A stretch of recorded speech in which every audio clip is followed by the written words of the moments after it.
마태복음 21장 12절부터 13절의 말씀입니다. 12절부터 13절 말씀 우리 다 같이 합독하도록 하겠습니다. 예수께서 성전에 들어가사 성전 안에서 매매하는 모든 사람들을 내쫓으시며 돈 바꾸는 사람들의 상과 비둘기 파는 사람들의 의자를 둘러 엎으시고 그들에게 이르시되 기록된 바 내 집은 기도하는 집이라 일컬음을 받으리라 하였거늘 너희는 강도의 소굴을 만드는 도다 하시니라. 아멘. 오늘 함께 나눌 말씀의 제목은 새로운 성전인 교회입니다. 오늘 살펴볼 본문은 마태복음 21장 12절부터 17절인데요. 이 말씀은 예수님께서 성전에 들어가셔서 깨끗하게 하신 그런 사건입니다. 먼저 이 성전은 어떤 성전이냐면은 헤롯 성전이죠. 헤롯이 그 유대인들의 그런 인기를 얻기 위해, 호감을 얻기 위해서 이제 8년에 걸쳐서 지은 그런 정치적인 목적을 가지고 지은 것입니다.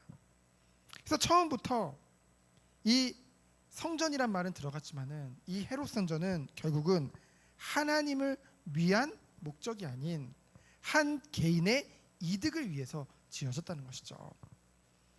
그래도 어찌 되었건 하나님의 임재의 처소잖아요. 그런 것을 의미하잖아요. 그런 거룩한 성전임에도 그 안에서 어떤 일이 벌어졌냐면요. 속된 말로 검은 돈들이 횡행하는 오염된 장소가 된 거예요. 그래서 예수님께서 오늘 성전에 들어가셔서 그것을 깨끗하게 하신 것입니다. 그래서 첫 번째로 뭡니까? 강도의 소굴이 된 헤롯 성전입니다. 먼저 성전 안에 어떤 일이 벌어지고 있었냐면요. 오늘 12절에 보면은 매매하는 모든 사람들을 내쫓았다고 했죠. 이 매매하는 자들은 누구냐면요. 지금 유월절 기간이라고 했잖아요. 이제 유월절 기간이라고 하면은 이제 성전이 있는 예루살렘에 다 모여듭니다. 그러면은 이방인들 같은 경우에는 멀리서부터 재물을 끌고 올 수가 없잖아요.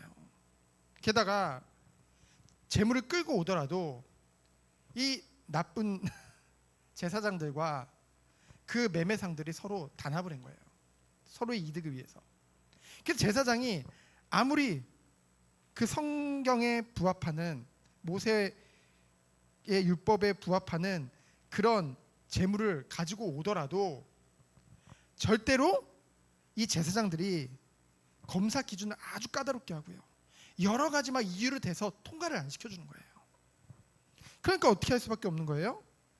제사드리러 와서 이 매매상들에게 그 짐승을 재물을 살 수밖에 없는 것입니다. 근데 그 금액이요 굉장히 비싼 거예요. 그렇죠? 살 수밖에 없게끔 만들어 놓고. 그래서 그것을 통해서 뭐예요? 그들이 굉장한 이득을 취하는 거죠. 그래서 그 거래가 주로 이루어진 곳이 바로 어디냐? 이방인의 뜰입니다. 이방인의 뜰에서 이 매매하는 그런 자들에게 재물을 구하게, 자에게서 이 재물을 구하게 되어지는 것이죠. 그리고 두 번째로 돈 바꾸는 사람들은 누구냐면요. 예수님이 돈 바꾸는 상을 엎으셨는데요. 이제 당시에 이 성전에 들어오면 성전세라는 게 있었습니다. 이게 반세계 정도 냈거든요. 근데 이제 로마의 화폐를 보면은 우상이 그려져 있다는 거죠. 그렇기 때문에 그 유대의 그 화폐로 바꿔오라는 거예요. 근데 사실 그거는 명목상일 뿐이지 그것을 바꿔줄 때 그 환전 수수료를 어마어마하게 챙기는 것입니다. 그 차익을. 그래서 결국은 하나님의 성전에서 하나님께 제사 드리는 그 거룩한 모든 것들을 통해서 이득을 취하는 거예요. 자신들의 이득을요. 더러운 이득이죠.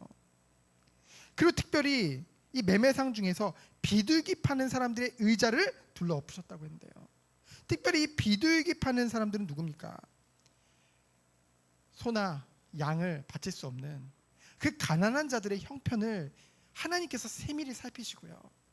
배려하셔서 그들에게 비둘기를 통해서 제물로 드리도록 허락하신 거거든요.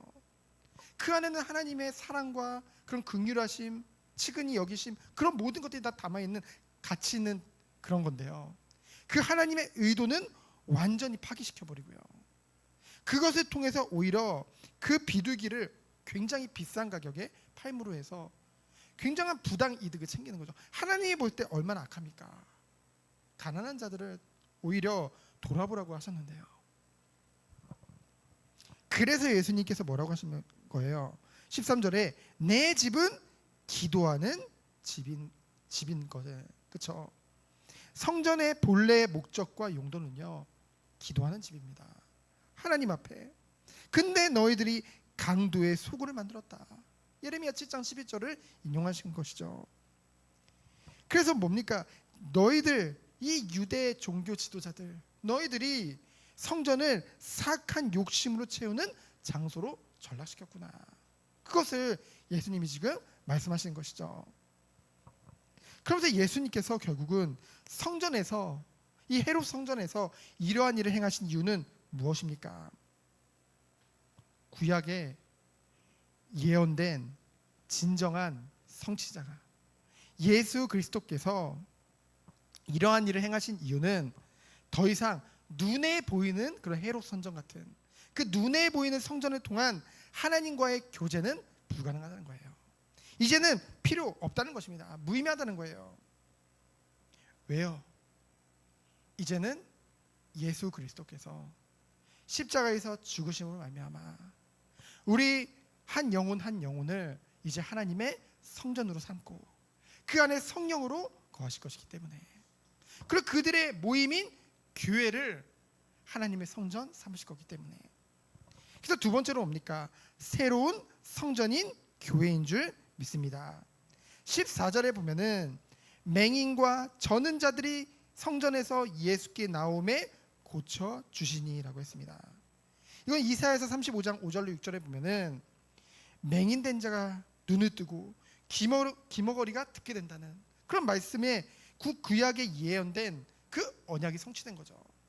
한마디로 예수님이 곧 메시아임을 직접 드러내신 것입니다, 그들에게.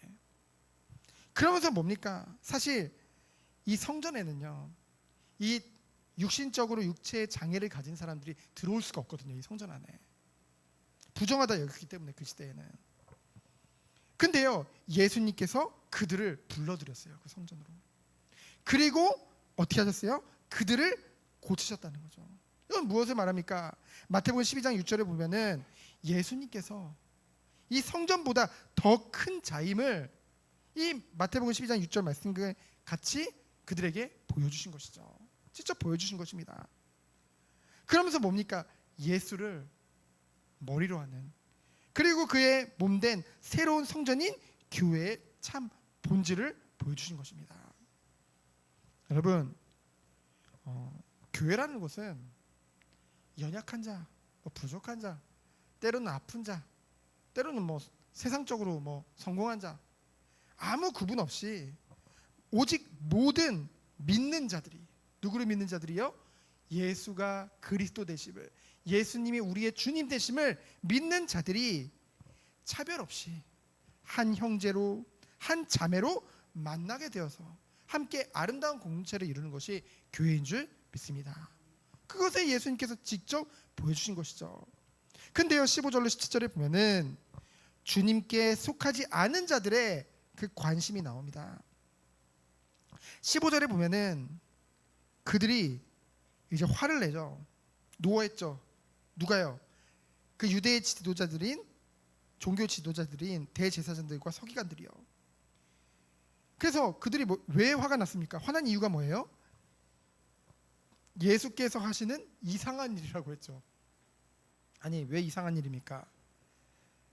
기도하는 집인데 그거를 그 강도의 소굴로 만든 자신들이 잘못이지, 그렇죠? 자신들을 돌아보지 못하고 예수님이 이상한 일을 했다는 거예요. 그리고 또 이상한 일이라고 하는 게 또 뭐예요? 예수님이 그 기머거리 된 자, 다리를 저는 자, 그 사람들 고쳐주셨거든요. 그게 지금 이상한 짓을 하는 거예요. 근데 더 그들을 화나게 한 건 무엇입니까? 성전에서 소리질러 호산나 다윗의 자손이 하는 어린이들을 보고, 우리가 지난 수요예배 때 함께 살펴봤죠. 이 뜻이 뭐라고 했어요? 메시아 만세라는 뜻이거든요. 의역하면 메시아 만세. 이 대제사장들이나 서기관들이 아주 속된 말로 미치고 환장할 노릇이죠. 그렇죠? 자신들의 기득권, 명예, 이득, 그 모든 걸 예수님이 다 앗아가는 것 같은 거예요. 그렇죠? 그러면서 예수님을 보고 메시아 만세라고 하는 것은 그들에게 있어서는 신성 모독과 같이 느껴지는 것이죠. 그러니 뭡니까? 그 예수님에 대해서 더욱더 노하고 미워하는 마음이 커지는 것입니다. 그러면서 16절에 보면은 그들이 예수님께 따지죠. 뭐라고 합니까? 왜 따질까요? 먼저 따진 내용을 살펴보기 전에 왜 그들이 따질까요? 그리스도를 모르기 때문입니다. 그리스도를 모른다는 것은 하나님의 은혜가 그들에게 없다는 거죠. 우리가 어떻게 그리스도를 알게 되어졌고 그리스도를 믿게 됐고 거기서 주님으로 섬기는 그런 귀한 자녀의 축복을 누리게 되어졌습니까? 전적인 하나님의 은혜거든요. 근데 그들에겐 하나님의 은혜가 없다는 거죠. 은혜 밖에 있기 때문에 그 예수님 앞에 지금 따지고 있는 것입니다. 뭐라고 따져요? 16절에 보니까 예수께 말하되, 뭐라고 말합니까? 그들이 하는 말을 듣느냐? 지금 물어보는 거예요, 예수님한테. 왜, 이 말은 뭐냐면 왜 계속 허용하냐? 여러분, 보통 어린아이들을 통해서 그 시대에는요, 랍비, 그 유대의 그 지도자, 선생, 그 교사에게 가서 랍비를 찬미케 하는 것은 아주 일반적인 일이었습니다. 근데요, 이것에 대해서 지금 이 사람들이 속된 말로 태클을 거는 이유는 뭡니까? 예수님을 랍비 정도로도 보지 않았다는 거예요. 그 사람들에게 있어서는. 게다가 아까도 잠깐 언급했지만 그 메시아 만세라는 것이 신성 모독이라고, 그것에 분을 품게 된 거죠. 왜 그걸 자꾸 허용하냐는 거예요. 못하게 해야지. 그랬더니 예수님 뭐래요? 그렇다. 아주 짧게 대답하시죠. 예수님께서 자신이 어린 아이들의 찬양받기 합당한 이심을 인정하시는 것이죠. 그러면서 뭡니까? 시편 8편을 인용하시죠. 시편 8편에 보면은 비록 분명하지 못한, 그러니까 젖먹이니까요, 분명하지 못한 발음과 화음이지만 하나님을 높이는 젖먹이의 찬송을 하나님께서 기쁘게 연락하신다는 뜻이에요. 그리고 뭡니까? 그런데 예수님께서 그것을 자신에게 적용해서 어린아이들의 찬양을 메시아에 대한 온전한 찬미로 받아들이셨다는 거죠. 이는 곧 자신이 곧 메시아요, 영광받기 합당한 자임을 그들에게 당당하게 밝히신 것입니다. 그리고 어떻게 하셨어요? 떠나서 베다니에 가서 유하셨다는 거죠. 왜 떠나셨습니까? 더 이상 그들과 논쟁할 필요가 없는 거죠. 은혜가 없는데 알아듣겠습니까? 그러니 뭐예요? 떠나신 거예요. 그래서 오늘 우리가 이 말씀을 통해서 결론적으로 우리에게 주신 말씀은 무엇입니까? 눈에 보이는 건물이 성전이 아니라는 거죠. 뭡니까? 성령이 거하시는 성전된 하나님의 자녀인 성도들이 성전이요, 그리고 그들의 모임이 교회인 줄 믿습니다. 그래서요, 우리가 오늘 말씀을 통해서 첫 번째로 뭡니까? 우리는 늘 경계해야 될 것이 있어요. 뭡니까? 교회의 기업화, 교회의 브랜드화, 교회의 세상 권세화. 여러분, 이 단어가 어디에 쓰는 거예요? 상업적으로 뭔가 물질주의적인 그런 용어들이잖아요. 그것은요, 결코 교회에 어울리지도 않고 교회에 있어서는 필요도 없다는 것이죠. 그렇죠? 필요 없다는 거예요. 참 교회는 정말 주님이 원하시는 것은 무엇입니까? 우리 교회의 이름을 높이는 게 아니죠. 뭡니까? 섬기는 자리, 이름도 빛도 없는 자리, 우리를 드러내는 것이 아니라 오직 하나님의 영광만이 드러나는 곳, 그런 공동체가 바로 교회라는 것이죠. 비록 연약해 보일지라도 그 하나님이신 예수님의 피값으로 산 주의 백성들이라는 거죠. 그 주의 몸된 백성들이니 얼마나 귀합니까? 그 귀한 백성들이 조화를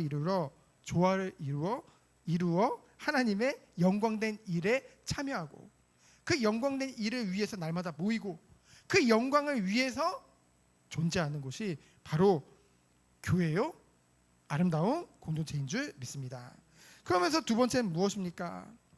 성전이 정말 하나님의 성전이 곧 성도이기 때문에 무엇을 추구해야 돼요? 당연히 거룩을 추구할 수밖에 없다는 거죠. 성도들은 자신의 몸이 뭡니까? 하나님의 성전이요. 그래서 불의와 죄악으로 인해 자신이 더럽히지 않도록 조심하라고 분명하게 나와 있습니다. 그래서 우리가 고린도전서 3장 16절 말씀 너무나 잘 알잖아요. 너희는 너희가 하나님의 성전인 것과 하나님의 성령이 너희 안에 계시는 것을 알지 못하느냐. 근데 그 다음 절은 잘 몰라요. 그 다음 절이 뭐라고 되어 있습니까? 17절에 보면은 누구든지 하나님의 성전을 더럽히면 하나님이 그 사람을 멸하시리라. 하나님의 성전은 거룩하니 너희도 그러하리라. 하나님이 우리 안에 계시기 때문에 그렇잖아요. 우리 자녀가 망가지는 꼴을 우리가 뻔히 같이 있는데 허용하는 부모가 어디 있겠습니까? 하나님은 우리와 항상 함께 계시겠다고 약속하셨거든요. 단 한순간도 너희를 떠나지 않겠다고 약속하셨거든요. 그러면은 당연히 하나님의 성령이 우리 안에 계시기 때문에 주님을 본받아 주님을 갈수록 닮아갈 수밖에 없다는 것이죠. 그러면은 하나님의 성품이 거룩해질 수밖에 없다는 것입니다. 그러면서 고린도후서 6장 14절부터 16절을 보면은요. 제가 읽어드리도록 하겠습니다. 고린도후서 6장 14절부터 16절을 보면은 뭐라고 되어 있냐면요. 너희는 믿지 않는 자와 멍에를 함께 매지 말라. 의와 불법이 어찌 함께하며 빛과 어둠이 어찌 사귀며 그리스도와 벨리알이 어찌 조화되며 믿는 자와 믿지 않는 자가 어찌 상관하며 하나님의 성전과 우상이 어찌 일치가 되리요. 우리는 살아계신 하나님의 성전이라. 이와 같이 하나님께서 이르시되 내가 그들 가운데 거하며 두루 행하여 나는 그들의 하나님이 되고 그들은 나의 백성이 되리라. 아멘. 일치할 수도 없고 조화를 이룰 수도 없습니다. 그렇죠? 세상에서 구별될 수밖에 없는 것이 바로 성도요 교회인 줄 믿습니다. 그러면서 특히 성도님들은 자신이 그리스도의 피값으로 산 바가 돼서 이제 하나님의 것이라는 사실을 기억해야 돼요. 내 것이 하나도 없습니다. 우리는 전적 타락 부패 가운데 있었어요. 완전히 죽었던 이미 그런 존재였는데 죄의 삭스로요. 근데 예수님의 피값으로 사셨다는 거죠. 그래서 우리는 이제는 우리 자신이 우리의 것이 아니요 완전히 하나님의 것이라는 거죠. 그렇기 때문에 뭡니까? 고린도전서 6장 19절로 20절에 보면은 너희 몸은 너희가 하나님께로부터 받은 바 너희 가운데 계신 성령의 전인 줄을 알지 못하느냐. 너희는 너희 자신의 것이 아니라 값으로 산 것이 되었으니 그런즉 뭐래요? 너희 몸으로 하나님께 영광을 돌리라. 아멘. 뭡니까? 무슨 일이든지 오직 하나님께 영광 돌리며 뭡니까? 거룩하고 의로운 삶을 사는 것이 당연한 성도의 도리요 성도가 갈 길인 줄 믿습니다. 그래서 고린도전서 10장 32절에 보면은 그런즉 너희가 먹든지 마시든지 무엇을 하든지 무엇을 위해서 하라요? 하나님의 영광을 위하여 하라. 그래서 성도의 마지막 결론 그리고 고백은 뭡니까? 오직 하나님께 영광이라는 거죠. 오직 우리의 삶이 그리고 우리 후대가 우리 다음 세대가 그리고 우리 교회가 오직 하나님께만 영광이 되는 교회요 다음 세대요 우리의 전 일생 되어지기를 예수 그리스도 이름으로 축원드립니다. 시간 기도합니다.